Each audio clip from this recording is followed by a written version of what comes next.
Ya estamos con Vamos a Houston. entrar de una. Tenemos ya nuestro primer invitado, es César Monge Ortega, candidato a la Asamblea Nacional y aparte de candidato es uno de los colaboradores, uno de los grandes amigos de Guillermo Lazo, con quien inició este proyecto.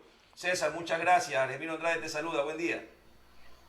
Buenos días, un abrazo a la distancia y muchas gracias por esta oportunidad y por supuesto un saludo a toda la audiencia de este importante medio de comunicación que nos escucha a esta hora del día. César, vamos a entrar en materia. El tiempo es oro aquí en medios de comunicación. Le voy a hacer la misma pregunta que le hice a Guillermo. Lo he entrevistado ya 2 veces y vamos a entrar en materia. ¿Cuál es tu percepción, fuera de candidato a la Asamblea, tu percepción que se ha dado a esta alianza entre el Partido Social Cristiano, Madera de Guerreros, con Creo, a sabiendas de que, por ejemplo, el Partido Social Cristiano tiene cerca de 48 alcaldes en el país, 5 prefecturas, hay muchas alianzas que se han dado incluso de organizaciones y movimientos como Manaví, que hay muchos que no son social cristianos ni de Creo, pero que han entrado en la alianza? ¿Cuál es su percepción de cómo le va a la candidatura de Guillermo Lazo una vez que se ha firmado esta alianza ahí, César? Bueno, mira, veníamos haciendo estudios y sondeos de opinión y un poco más allá del tema específicamente del acuerdo con el Partido Social Cristiano, lo que sí veíamos es que el público, cuando vio esa sábana de 19 candidatos, reaccionó de manera, yo creo que negativa. Hubo una inquietud en la población un poco en el sentido de decir, ¿por qué hay tantos candidatos? ¿Por qué no se pueden poner de acuerdo entre ustedes? ¿Por qué no hay diálogos? Y en general, cuando se hacía la pregunta, ¿creen ustedes a los ciudadanos en los sondeos de opinión que se deben promover las alianzas y los acuerdos entre los actores políticos? La respuesta era casi el 85% de los encuestados decían que era importante que se generen diálogos, que se generen acuerdos y que se pongan de acuerdo entre políticos. Así que me parece que lo que hemos recibido posterior al acuerdo refleja de alguna manera lo que veíamos en sondeos de opinión. La reacción ha sido mayoritariamente positiva y bueno, y ahora como dicen, todo vale, pero cuando uno llega a la cancha, pitan el partido y uno lo juega, ahí es donde uno se da cuenta realmente si no solamente este acuerdo, sino el trabajo que estamos haciendo con 43 organizaciones políticas a nivel nacional de carácter provincial, cantonal y parroquial, van a surtir o no un efecto positivo. Hasta ahora sí, pero la elección me parece que debemos tener clara que va a ser en febrero y tenemos que trabajar fuerte para ese momento, más allá de la foto que tengamos de la actual coyuntura.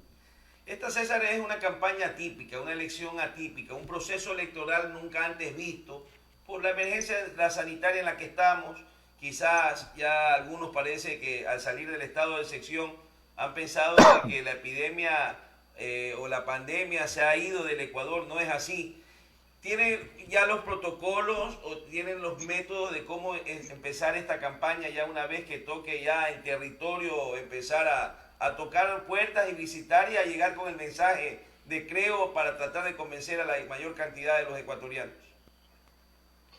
Mira, primero que nada, yo quiero dejar claro que más allá de la intención de hacer la mejor campaña posible, la política no puede estar sobre la vida y la seguridad de todos los ciudadanos debe estar por sobre nuestras ganas de hacer política de la manera en que se hace política electoral en épocas de campaña.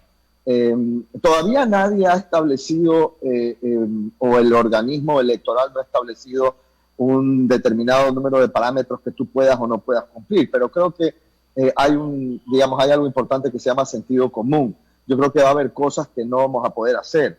Ejemplo, yo creo que reunir 10.000, 15.000 personas en un coliseo en estos momentos sería altamente peligroso, especialmente cuando tú tienes cantones y provincias como Pichincha o como Quito, donde tienes todavía altos niveles de contagio y donde incluso esos números se mantienen muy altos. Así que yo creo que está claro que hay cosas que no vamos a poder hacer, por ejemplo, esas caminatas acompañados por 500, 600, 700.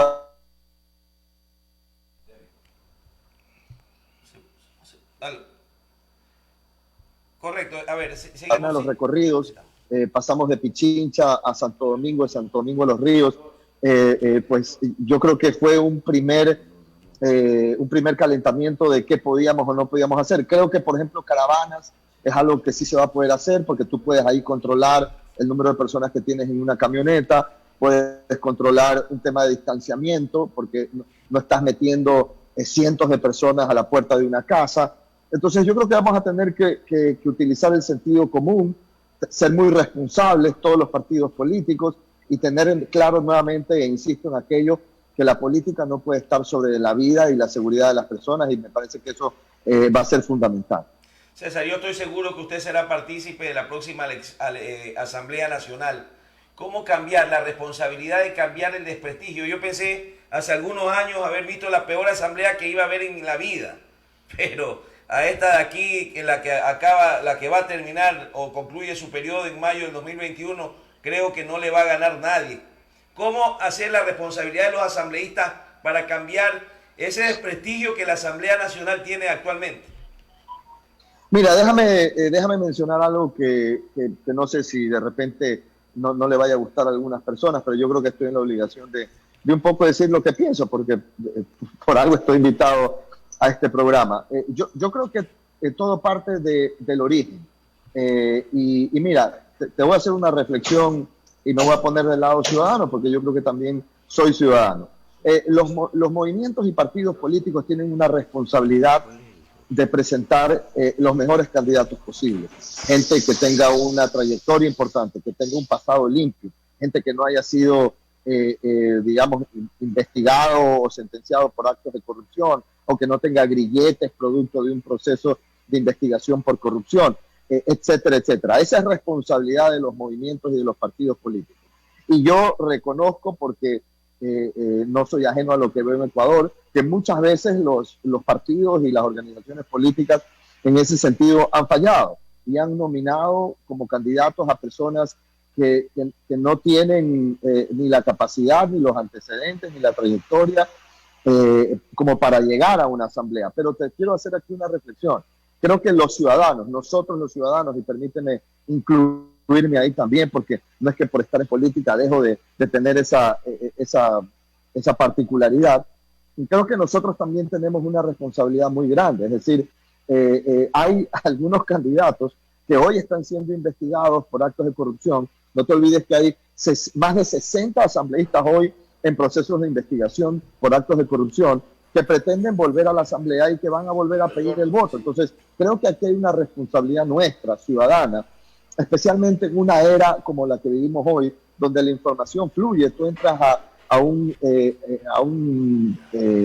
cyber, te sientas en una computadora, te metes en Google, metes el nombre de alguien y te sale mucha información, muchísima información. Y creo que nosotros los ciudadanos tenemos una responsabilidad también de que si queremos una asamblea que no esté cuestionada con gente que cae en actos de corrupción o que repite lo que antes hizo, creo que nosotros los ciudadanos también tenemos una responsabilidad de que en esta elección, por la misma razón que tú estás diciendo, porque hemos tocado fondo, porque probablemente es una de las asambleas más desprestigiadas, de cuidar mucho ese poder que tenemos, y ese es el poder del voto, de tener mucho cuidado a quién elegimos, porque todo surge del origen.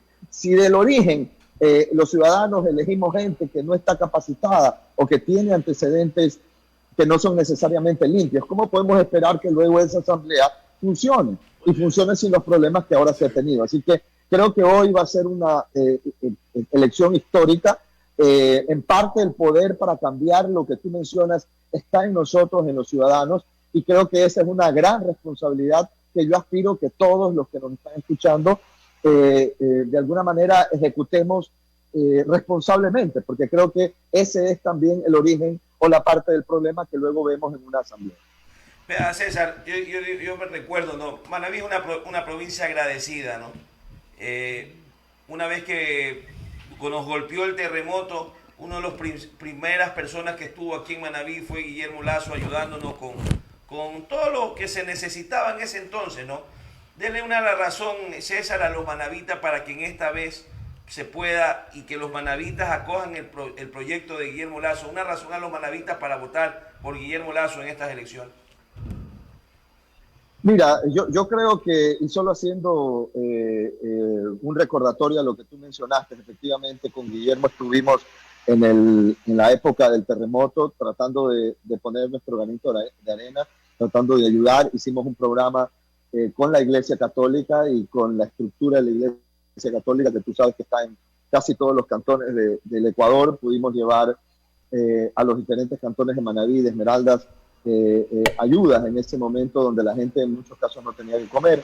Ahora a mí me tocó y fue una oportunidad muy bonita. Me tocó durante la pandemia trabajar con Guillermo en esa iniciativa que se llama Salvar Vidas, donde pudimos, y yo personalmente estuve recorriendo los cantones de Manabí, llevando insumos médicos para tratar de salvarle la vida a mucha gente, respiradores, etcétera, etcétera, en todos los cantones de la provincia de Manabí. Fue una tarea muy dura porque veíamos la realidad. En algunos centros de salud no habían ni termómetros, pero fue, yo digo, muy bonita, muy enriquecedora porque sentimos que estábamos haciendo lo que era en ese momento necesario. Ahora, con relación al tema de lo que tenemos por delante, creo que el principal problema en el Ecuador, más allá de que tenemos muchos problemas, sigue siendo hoy en día la falta de empleo, la falta de trabajo, la falta de crecimiento económico, y eso se debe en muchos casos no a que el Ecuador no tiene los recursos para tratar de, por ejemplo,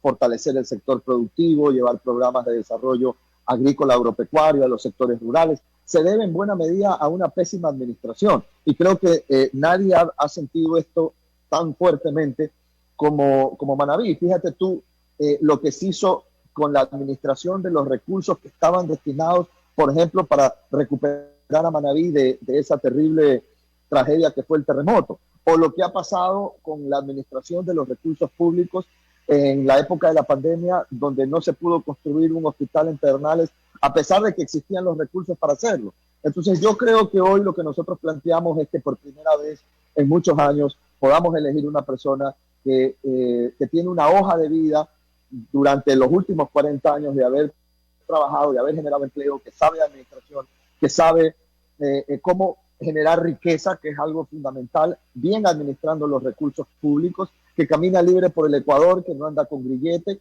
y que tiene una experiencia de éxito en su vida privada, y que cuando te dice que puede generar empleo, no es porque va a llegar a Carondelet a aprender a generar plazas de trabajo, sino que es lo que ha hecho durante 40 años de su vida. Así que yo creo que la mejor carta de presentación es si tú has hecho en tu vida lo que dices que vas a hacer cuando llegues a ser presidente. Creo que hoy por hoy tenemos esa oportunidad por la hoja de vida y la trayectoria en el sector privado, que es conocida ampliamente en relación a lo que ha hecho Guillermo en su vida como emprendedor, como empresario y como generador de empleo. Gracias, esperemos pronto que se mejore cuando esté por Puerto Viejo para ver si coordinamos una entrevista presencial con más tiempo. Mucha suerte, éxito, César, lo esperamos por acá. Un abrazo grande y espero verlos pronto. Que Dios los bendiga. Gracias. Ahí estuvo César Monge, candidato a la Asamblea Nacional por Creo.